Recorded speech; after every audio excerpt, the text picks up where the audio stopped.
Good morning guys. Magpa 5:30 na no. So madilim pa yung kapaligiran natin guys no. Malakas yung fog. Foggy morning. So foggy morning. Ang lakas ng fog ngayon. So ito yung hudyat na pumasok na talaga yung winter season.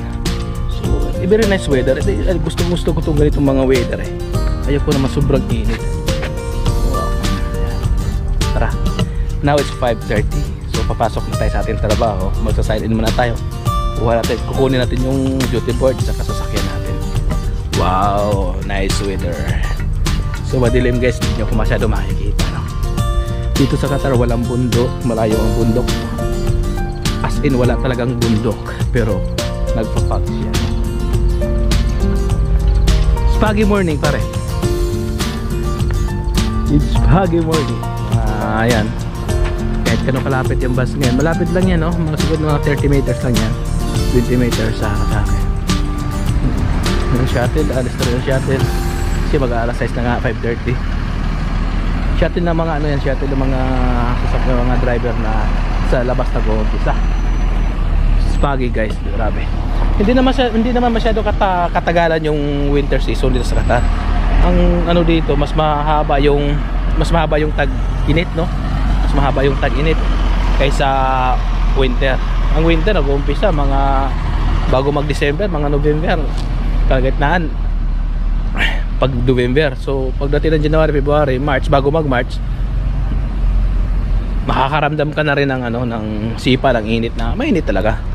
Lalo na pag nasa ano na, kalagitnaan na May, June, tsaka August, papasok na yung malalakas na humid. Talagang humid, talagang mainit. Talagang mainit talaga. So tara, let's go.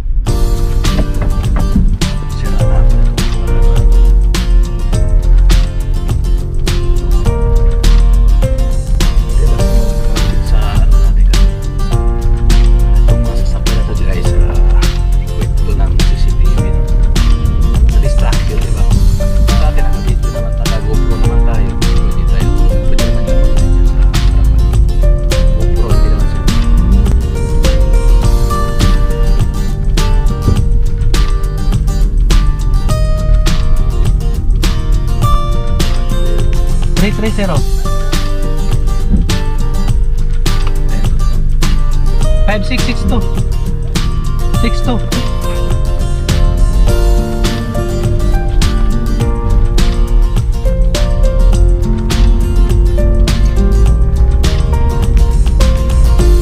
So dito muna tayo sa desert.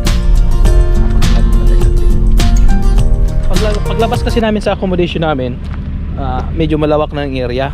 Diserto na rin, pero hindi magano kalaki nga diserto kasi may mga building na rin sa unahan. Industrial area yan eh. So ito dito tayo no. Ganitong sitwasyon, bawal tumakbo yung mga heavy vehicle, lalo ni mga bus, so trailer. So malaking fine yun, malaking fine. Dati nag-fine yung kasama ko more than 3,000 ata eh. Kasi bawal yun, lalo na pag nasa outside Doha. Kasi sa outside Doha kasi mabilisan yung mga sasakyan, pag na masyadong stoplight, diba? Yun, may batas yun dito sa Qatar na pag ganito, pag zero visibility, bawal talaga lahat ng vehicle pag hindi mo na makikita. Pero kung maliliit, bawal din yun, pero kung kaya mo, pasukin mo. Tingnan mo yung poste na yon, akala mo napakalayo, pero malapit lang yan. Hindi masyadong anino lang makikita no. So ito, tara. Yan ang ano, yan ang.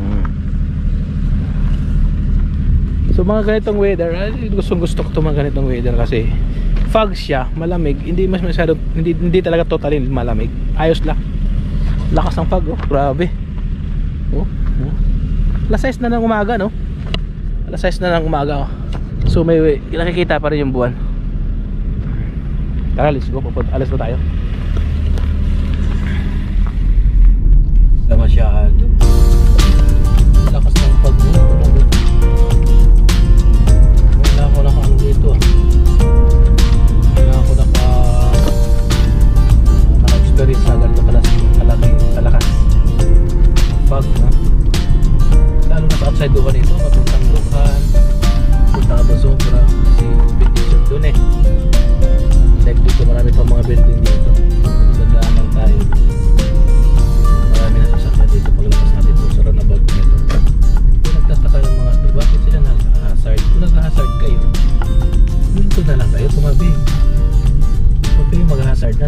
takbo. Height niya na lang. Pag malakas ang ulan, malakas ng nag-hazard nila. Pero hindi authorized yun eh. Authorized yun ano. Yan, nag-hazard. Nag-hazard. Okay. Nagpipila lang. Tulog ato, tingnan yung mga bus namin. Tingnan yung mga bus namin. Ito babiyahe na ito mga to kasi mga Metrolink yan. Alas 6 na, puro Metrolink yan. Huminto sila, hindi sila umalis, no. Ako pwede naman ako huminto. Ilang ito lang tayo sa malapit eh.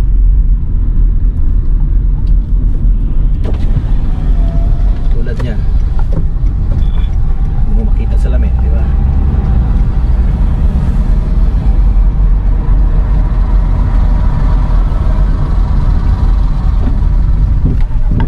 Dito sa ano, hindi pa masyado maahintid dito. Outside doa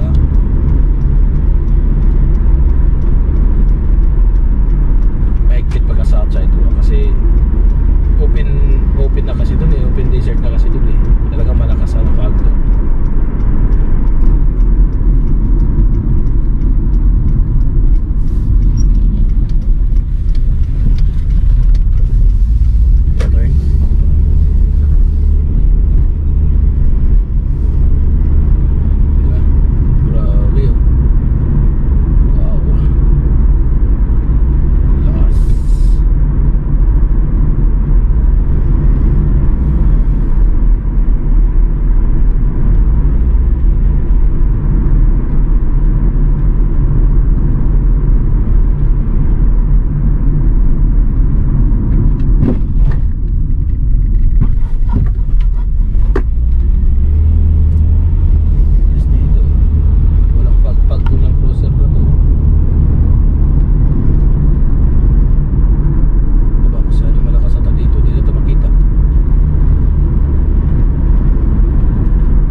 Tayo, so maraming tumigil doon sa maraming tumigil na masasakyan doon, lalo na yung mga transport na mga kasama ko.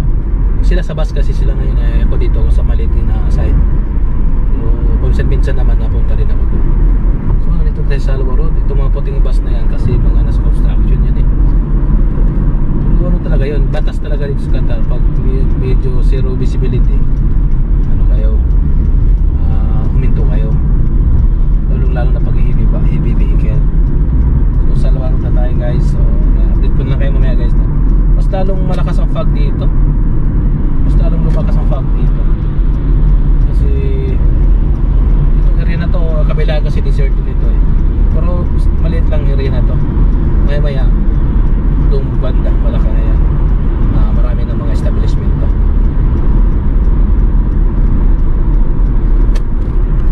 So ganito no, ganito dito sa Qatar pag ano, pagpapasok na yung winter season, nagkakaroon ng fog.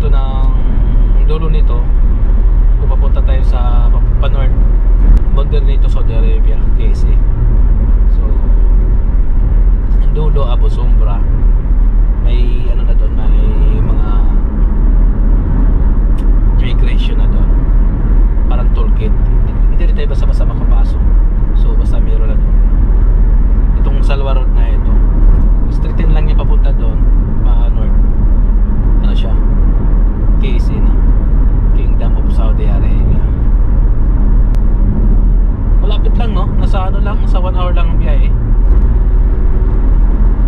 Balita to Qatar guys ha. Ano lang to? 11,000 square kilometer.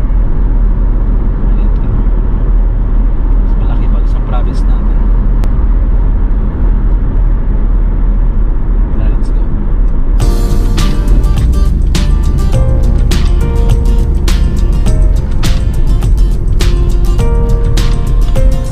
Guys, malapit na tayo sa ating destination staging area sa may Al-Waab area.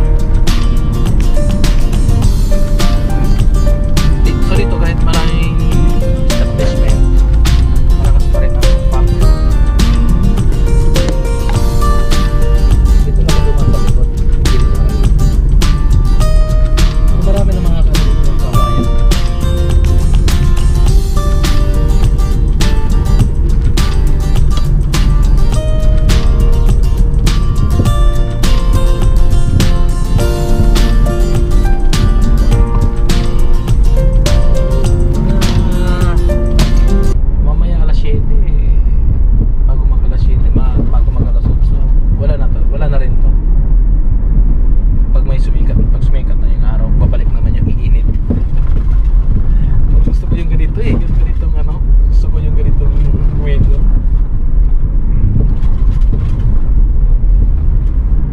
Malamig tong ganito.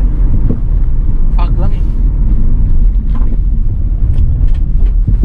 Iba, balot na balot ang iba eh. Lamig na lamig na lamig. Hindi pa nga naliligo. Bernice, totoo yun guys no. Karamihan dito hindi naliligo yung mga tao. Ewan ko ba sa kanila. Reality na nila yun eh.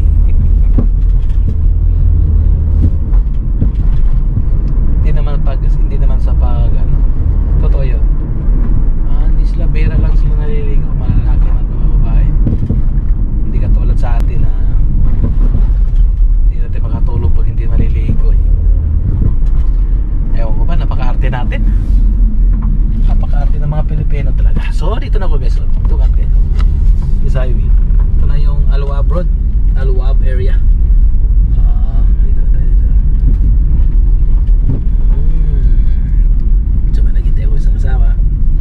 Si Perdi. Yeah guys. So look at guys, no, it's very fog. Nandito na ako sa aking area. Medyo maaga pa, nasa alas 6 lang ng umaga. Umalas ako ng 5:30 doon. Medyo malapit lang naman kasi kaya madali lang. Yan metro station. Yan si Perdi. Kasama ko. Yun, naghihintay din ng oras. So yun na nga guys, babay na lang sa inyong lahat no. Matagal-tagal tayo hindi nag-upload ng videos. Video gawa ng busy. Mula nung nagkaroon ng FIFA dito last year, medyo naglaylo ako sa paggawa ng video. Kahit mga raw vlog lang naman ginagawa ko, hindi naman masyadong magandang pag-vlog. Pinaghirapan ko rin yun. Pero matagal din yung gagawin no. Hindi rin basta-basta gagawin, mag-edit lang. So ngayon, plano ko kasi bubili na ako ng drone. Plano ko magbabakasyon ako sa next year. I-resume ko na naman paggagawa ng vlog kasi kahit pa paano guys, kumita na rin ako sa pagbablog eh. Nakatatlong sahod na rin ako sa pagbablog. Nung una nakapagpagawa ko ng T-Race, tapos pangalawa basta 3 beses na ako nakasahod sa pagbablog. Kaya sayang din naman eh. Ngayon wala nang pumapasok na dollars kasi wala na tayong upload, diba? So nung unang sahod ko sa pagbablog nung nakaraang 2022 bago mag 2022, 500 mahigit $575 no. So bawing-bawi na ako sa sa gasto sa pagod. So sumahod ko ulit 200 mahigit, tapos pinakalas 100 mahigit. Yung pinakalas hindi na ako nag-upload ng videos noon, pero sumahod ako ng 105 yung August 21. Sumahod ako ng 105 pero hindi ako nag-upload ng videos noon. Bye-bye lang sa inyo lahat guys. Good morning. Yeah. Keep safe everyone. Bye-bye and God bless. God bless all. Paalam you guys. Ha?